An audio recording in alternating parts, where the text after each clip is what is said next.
Hello दोस्तों, आज हमारा एक बहुत ही इंटरेस्टिंग टॉपिक होने जा रहा है और टॉपिक का नाम है गॉस लॉ। ओके, जैसा हमने अपने पिछले लेक्चर्स में पढ़ा कि इलेक्ट्रिक फ्लक्स होता है, electric flux through different surface हमने वो रिलेशनशिप्स बनाई, तो आई होप कि आपने वहां तक फॉलो किया होगा। अब आज का जो टॉपिक है इसमें हम वही फ्लक्स वाला कॉन्सेप्ट यूज करेंगे और हम आपको बताएंगे कि गॉस थ्योरम जो है या गॉस लॉ जो है वो हमें क्या समझाता है, उसके क्या बेनिफिट्स हैं और उसके क्या डिमेरिट्स हैं। Okay, so let's start. Let's take a positive charge here. यहां पे हमने एक पॉजिटिव चार्ज लिया, ओके, और इस पॉजिटिव चार्ज ने अपने सराउंडिंग में एक फील्ड बनाया जो हमें पता है, वी नो दिस। ओके, ना उस फील्ड को हमने कैलकुलेट करना है कि अगर इस पॉजिटिव चार्ज ने फील्ड बनाया वो फील्ड की स्ट्रेंथ कितनी है। That is our main motive here. Okay, now see, जो गॉस है, गॉस ने हमें एक सिंपल सा प्रोसीजर समझाया एज पर गॉस कि ये जो पॉजिटिव चार्ज है जिसका आपने फील्ड जानना है, इसको आप एनक्लोज कर दो। क्या कर दो? इसको आप एनक्लोज कर दो within an imaginary surface. Okay, तो जब हम इसको एनक्लोज करते हैं within some imaginary surface, तो उसके बाद हम एक रिलेशनशिप जो यहां पे लिखी हुई है इसका यूज करके इलेक्ट्रिक फील्ड कैलकुलेट करते हैं। Okay, so here Gauss law जो है it relates the electric field at points on a closed Gaussian surface to the charge enclosed by that surface. Same चीज के चार्ज हमने एनक्लोज कर दिया, इस चार्ज का हमने फील्ड जानना है, तो गॉस लॉ हमें क्या कर देता है, वो हमें इस चार्ज की स्ट्रेंथ और इससे बनने वाला field on the Gaussian surface उसके बीच रिलेशन फाइंड करके देता है। ओके, वी नो दैट जो इलेक्ट्रिक फ्लक्स होता है, electric flux represented by phi e, it is integral E dot dA, integral E dot dA, and it is equal to the electric flux is integral E dot dA, and as per Gauss this electric flux is equal to Q enclosed, means the charge enclosed by what? Enclosed by the Gaussian surface upon epsilon naught, the permittivity constant, जो हमने कहां देखा, जो हमने Coulomb's law में भी ये epsilon naught ऐसे ही देखा। ओके, अब इसमें कुछ चीजें खास है। देखिए, हमें रिलेशन बनानी है E के लिए, we want to find E। Okay, Q enclosed हमारे पास गिवन होगा, Q एनक्लोज्ड गिवन होगा, रिलेशनशिप बनानी है E के लिए, तो Q एनक्लोज्ड को यूज करके E के लिए रिलेशन फाइंड करना, यही गॉस लॉ का पर्पस है। Okay, now here we have certain things जो हमने ख्याल रखना है। यहां पे जो सर्कल है इट रिप्रेजेंट्स कि हमारी जो गॉसियन सरफेस है वो एनक्लोज्ड गॉसियन सरफेस है, enclosed Gaussian surface. Okay, E electric field जो हमें जानना है, dA a small area element of the Gaussian surface। जो भी Gaussian surface हम लेंगे वो डिपेंड करेगा कि हमारा जो चार्ज है उसकी सिमेट्री, वो डिस्कशन आगे आएगा। तो जो भी हमने Gaussian surface ली होगी, ये dA उस Gaussian surface का एक एरिया एलिमेंट है। ओके, अब यहां पे हमने, जैसा हमने फ्लक्स में डिस्कस किया था कि यहां पे हम अपने एरिया एलिमेंट को एक वेक्टर एरिया एलिमेंट के तौर पे लेते हैं। ओके, बिकॉज हेयर ए जो है एरिया एलिमेंट और डी स्मॉल एरिया एलिमेंट, वो कैसे इंक्लाइनेड है विद E, वो यहां पे बहुत मायने रखता है। मान लो ये फ्लक्स है, यहां से ये पेन फ्लक्स है और सामने मेरा हाथ है, इस मान लो एक सरफेस है, ये मेरा हाथ है और यहां से फ्लक्स हमें देखना है कितना जाएगा। अब अगर ये हाथ बिल्कुल ऐसे रखा जाएगा तो मैक्सिमम फ्लक्स, लेकिन अगर यही हाथ हम थोड़ा सा टिल्ट कर दें तो फ्लक्स जो यहां से है वो कम हो जाएगा।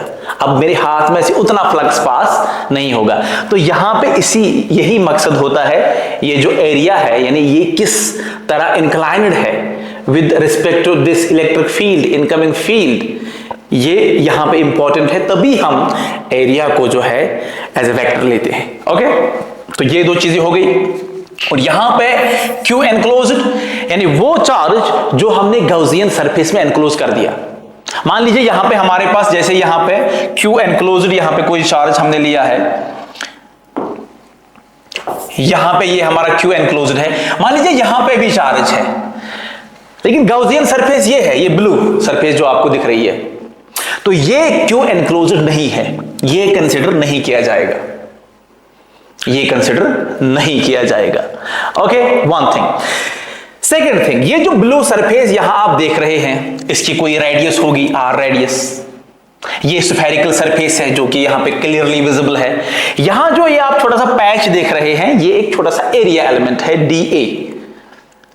ओके, और इस पे जो ये एरो आपको दिख रही है, ब्लैक एरो, तो ये इस एरिया एलिमेंट का नॉर्मल वेक्टर है, जो इसका परपेंडिकुलर, जो इसको वेक्टर बना रहा है इस एरिया एलिमेंट को। ओके, ये कहां से आया होगा? ये centre of this Gaussian surface से आया होगा, ये जो यहां पे नॉर्मल है। और ये जो एक और बड़ी सी लाइन आप देख रहे हैं, ये E है, फील्ड। तो यहां पे क्या करना है हमें? यहां पे हमें ख्याल रखना है, सबसे पहले एनक्लोज्ड चार्ज कितना है, दूसरा यानी इनक्लोज्ड चार्ज फर्स्ट थिंग, दूसरा इलेक्ट्रिक फील्ड जो हमें कैलकुलेट करना है। ख्याल रखना है ये जो इंटीग्रेशन हम करेंगे, इस इंटीग्रेशन में जो एरिया एलिमेंट है ये किस सरफेस का एरिया एलिमेंट है, और फिर इस इंटीग्रल को इवैल्यूएट करना, यही यहां पे चैलेंज है।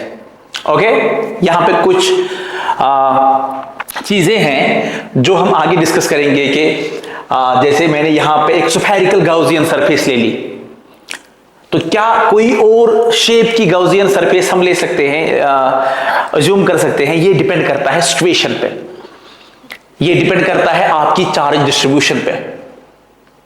ओके, नाउ एक इंपॉर्टेंट चीज यहां मैं मेंशन करूंगा कि जब हमने ये रिलेशन यहां पे लिखी, that integral E dot dA is Q enclosed by epsilon not, ये जो इलेक्ट्रिक फील्ड है, ये जो इलेक्ट्रिक फील्ड है, ये इलेक्ट्रिक फील्ड खाली इस एनक्लोज्ड चार्ज का इलेक्ट्रिक फील्ड नहीं है, बल्कि अगर सराउंडिंग में कोई और चार्ज भी है, मान लीजिए यहां पे कोई चार्ज है,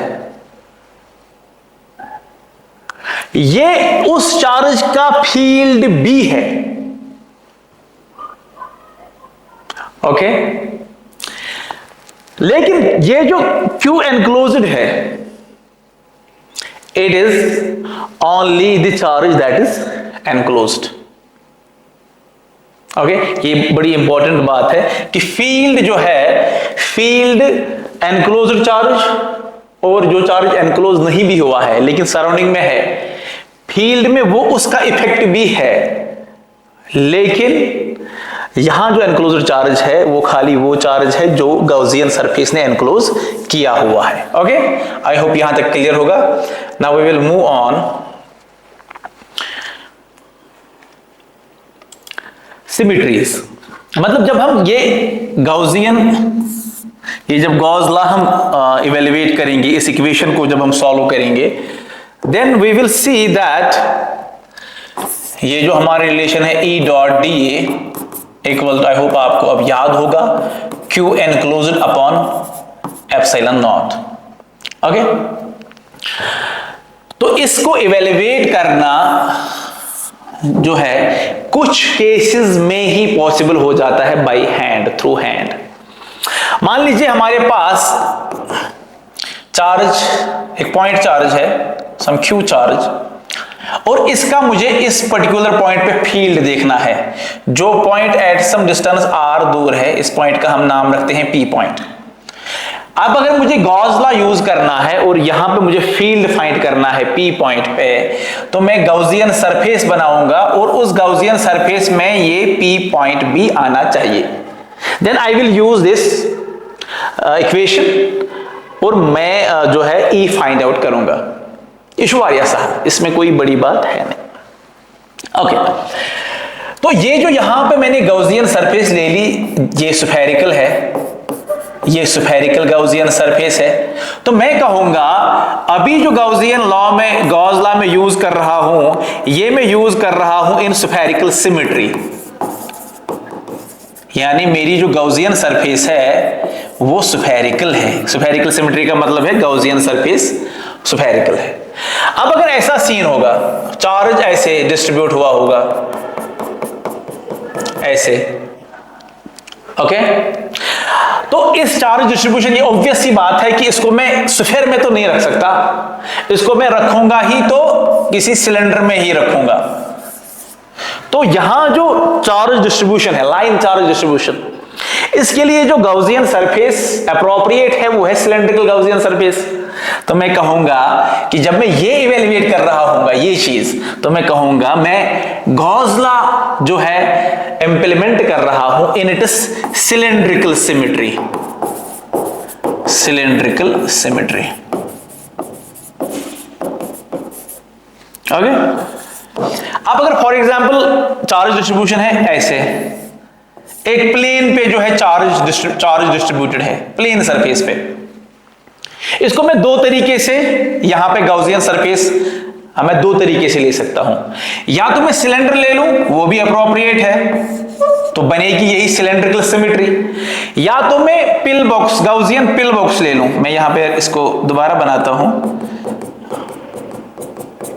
ऐसे ऐसे, गाउसियन पिल बॉक्स, डबुक ऑक्साइड हेर्मिसाइड, तो डबुक बॉक्साइड बिंजमासाइड, सिंपल, ओके। अथवा मैं कर Gauss law use in planar symmetry. It means that हम जो है गॉस लॉ को यूज करेंगे in three symmetries. Number one is spherical symmetry, number two is cylindrical symmetry, and number three is planar symmetry. आपका एक question बन सकता है कि सर क्या हम गॉस लॉ को इन्हीं तीन सिमेट्रीज में यूज कर सकते हैं? क्या हमारी जो गाउसियन सरफेस होती है वो यही तीन सरफेस पॉसिबल है, सिलेंड्रिकल, दिस स्फेरिकल और प्लेनर सिमेट्री वाली सरफेस? नहीं, गॉस लॉ के लिए ये कंडीशन नहीं है कि गाउसियन सरफेस या तो सिलेंड्रिकल हो, या तो प्लेनर हो, या तो स्फेरिकल हो। नहीं, गाउसियन सरफेस किसी भी शेप की हो सकती है, बट अगर मैं किसी रैंडम शेप की गाउसियन सरफेस ले लूं, फिर ये इंटीग्रल इवेल्युएट करना बहुत मुश्किल हो जाएगा। तो फिर गॉस लॉ जो है वो हमारे लिए बेनिफिशियल होने के बजाय हमारे लिए प्रॉब्लम बन जाएगा, बिकॉज जब इंटीग्रल ही सॉल्व नहीं हो पाएगा तो इसका कोई मकसद ही नहीं है। गॉसियन सरफेस के लिए अगर कंडीशन है तो बस यही कंडीशन है कि सरफेस जो है, गाउसियन सरफेस जो है वो क्लोज्ड सरफेस होनी चाहिए, यानी ओपन नहीं होनी चाहिए। मतलब एक फुटबॉल, क्लोज्ड फुटबॉल, जो फुटबॉल होती है जिसमें हवा भर के है, वो गाउसियन सरफेस है। लेकिन एक पंक्चर्ड फुटबॉल, वो फुटबॉल जिसमें पंक्चर हो, वो गाउसियन सरफेस नहीं बन सकती। तो बस यही आप याद रखेंगे कि गाउसियन सरफेस एक क्लोज्ड सरफेस होनी चाहिए, चाहे फिर वो किसी भी शेप की क्यों ना हो। ये स्फेरिकल, सिलेंड्रिकल, प्लेनर सिमेट्रीज, ये हमारा मसला है कि हम इन सिमेट्रीज के अलावा इस इंटीग्रल को किसी और सिमेट्री में सॉल्व नहीं कर सकते। ओके, आई होप यहां तक आपको essence of the Gauss law आपने समझा होगा। Now we will discuss further relation, हम कोलंबस लॉ से गॉस लॉ में कैसे जा सकते हैं और गॉस लॉ से कोलंबस लॉ में कैसे आ सकते हैं। Then we will try to calculate electric field of different charge distribution using Gauss law. Okay, अब हम आज के लेक्चर में स्टडी करेंगे गॉस लॉ की पहली एप्लीकेशन, और वो है field due to a point charge. We will try to find the field due to a point charge using Gauss law. Okay? Now we know that, जैसा कि हमने अपने लास्ट लेक्चर्स में डिस्कस किया कि गॉस लॉ जो है वो रिलेशन, उसकी रिलेशन है इंटीग्रल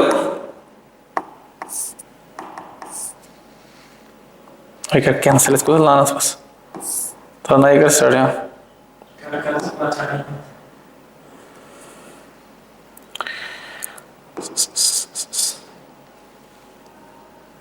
ये क्यों शुरू कर क्लिक वापस?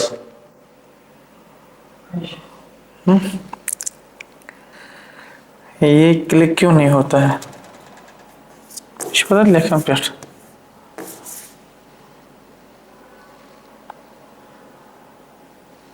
करो कैंसिल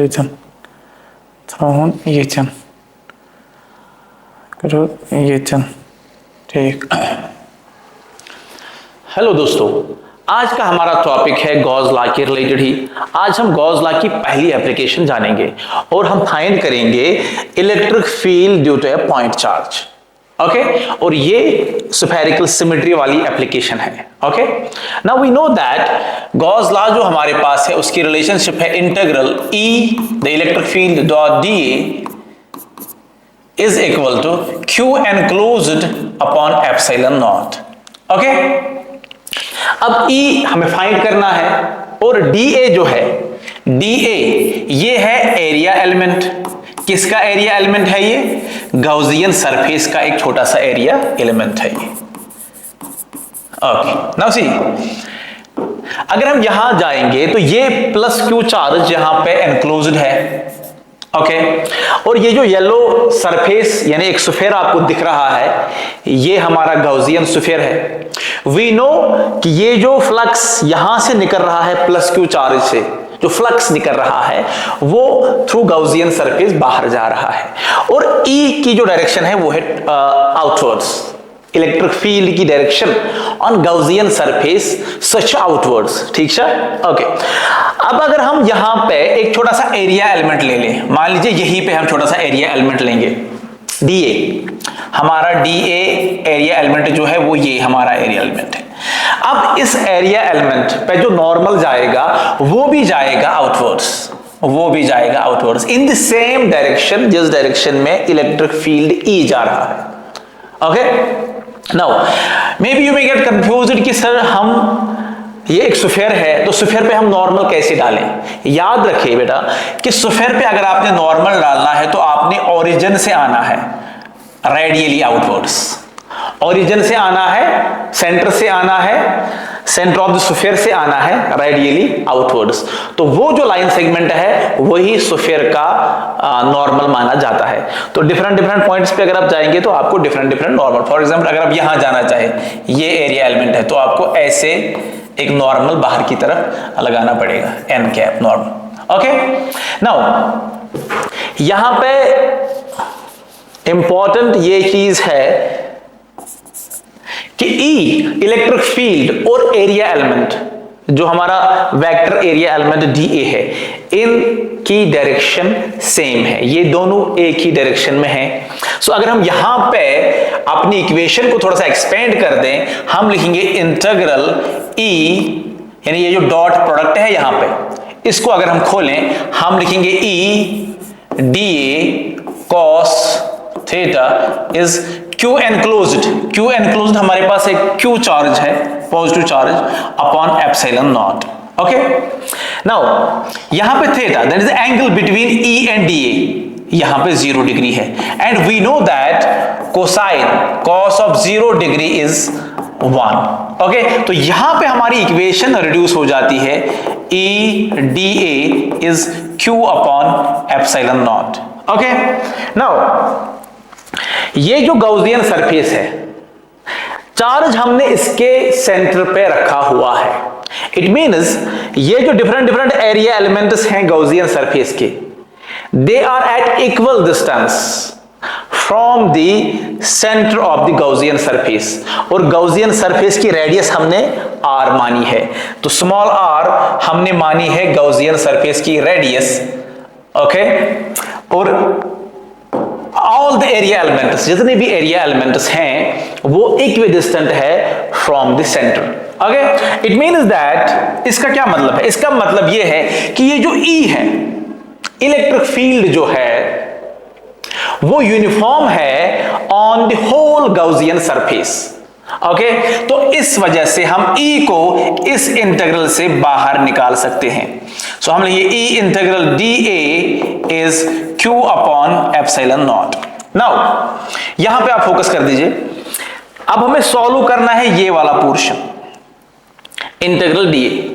अब हमें पता है that DA is a small area element of this spherical Gaussian surface, यानी डीए क्या डीए छु यम स्फेरुक आक लोकुट एरिया एलिमेंट, ठीक, ओके। तो अगर हम इसको इंटीग्रेट कर दें, यानी डीए को अगर हम इंटीग्रेट कर दें तो हमें पूरे स्फेयर का एरिया मिलेगा, ओके। तो हमें ज्यादा इसमें जो है वैसे इंटीग्रेशन नहीं करनी है, रिग्रेस इंटीग्रेशन हमें इन गॉसियन सरफेसेस की सिमेट्री को यूटिलाइज करके इंटीग्रल का वैल्यू फाइंड करना है, जैसा कि हम अभी यहां कर रहे हैं कि integral DA is what, it is 4 pi R square, the surface area of this sphere which is our Gaussian surface, okay। तो यहां से हम आगे बढ़ेंगे, यहां पे हम लिखेंगे that, यहां से आगे we will write E into 4 pi r square is Q upon epsilon naught। अब हमें चाहिए क्या, हमें चाहिए E, so E will be 1 by 4 pi epsilon naught, जब मैं इन फैक्टर्स को जब मैं यहां ट्रांसपोज करूंगा Q upon आर स्क्वायर्ड, तो this is the end result. और डायरेक्शन ऑफ फील्ड क्या है, जो कि हमने पहले ही एसर्टेन की, that field will be outwards, radially outwards. तो ये हमारा मैग्नीट्यूड ऑफ फील्ड रहेगा और डायरेक्शन रहेगी इसकी रेडियली आउटवर्ड्स, रेडियली आउटवर्ड्स। तो आप देख सकते हैं कितना आसानी से हमने यहां पे इस पॉइंट चार्ज का इलेक्ट्रिक फील्ड कैलकुलेट कर दिया। और ये सेम रिलेशन है जो हमने कोलंबस लॉ से हमने डिराइव की थी, ये सेम रिलेशनशिप है, बट यहां पे हमने कम एफर्ट लगाया, ओके। अब अगर हमारे पास ये नेगेटिव चार्ज होता तो यहां पे राइट साइड में माइनस साइन आ जाती, फिर हम कहते कि दैट द फील्ड का मैग्नीट्यूड ऑल यही रहता, बट डायरेक्शन रहती है radially inwards, okay. I hope ये चीज आपने फॉलो की होगी। अगर आपको कोई क्वेश्चन है, कोई डाउट है, तो आप कमेंट सेक्शन में हमें पूछ सकते हैं। तो अगले लेक्चर में हम मिलेंगे और वहां हम Gauss law in cylindrical symmetry and in planar symmetry जो है वो डिस्कस करेंगे। Till then thank you.